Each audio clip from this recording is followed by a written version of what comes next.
Hi viewers! ఈరోజు నేను మీకొక ఇంట్రెస్టింగ్ టాపిక్ గురించి మాట్లాడబోతున్నాను.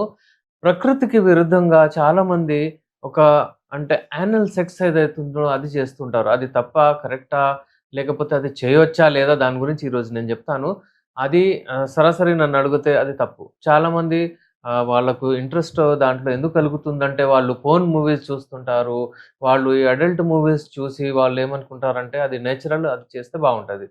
అది చేస్తే ఏమేమి మనకు మెడికల్ సైడ్ ఎఫెక్ట్స్ ఒస్తాయో దాని గురించి నేను జెప్తాను. నేను మీ doctor SA Rahman, MD, Unani, Hyderabad నుంచి.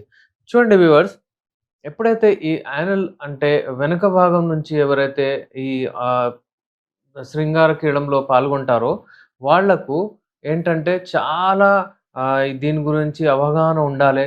అంటే హైజీన్ మెయింటైన్ జేయాలే. దానికేంటంటే చాలా సెక్షువల్లీ ట్రాన్స్‌మిటెడ్ డిసీజెస్ ఏవైతే ఉంటాయో ఎస్‌టిడీస్ అంటారు. ఇవి వచ్చే ఛాన్సెస్ ఎక్కువగా ఉంటాయి. చాలా మందికి మీరైతే విన్నారు గదా! హెచ్ఐవీ గానియండి, గొనోరియా గానివ్వండి, సిఫిలిస్ గానివ్వండి, ఇవన్నీ సెక్షువల్లీ ట్రాన్స్‌మిటెడ్ డిసీజెస్ ఉంటాయి. దీని ఈ ప్రాక్టీస్ ఎవరైతే చేస్తారో వాళ్ళకు ఇది రావడము చాలా ఛాన్సెస్ ఉంటాయి. ఎవరికైనా అలాంటి ప్రాబ్లమ్స్ ఉంటే మా దగ్గర యునాని మందులున్నాయి.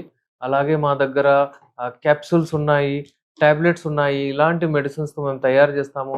ఒక రకమైన ఆయిల్ ఉంటుంది మా మా దగ్గర. ఆ ఆయిల్ మీరు అంటే అంగానికి పెట్టి జెంటల్ మసాజ్ చేస్తే అది అంగం గట్టిగయితది.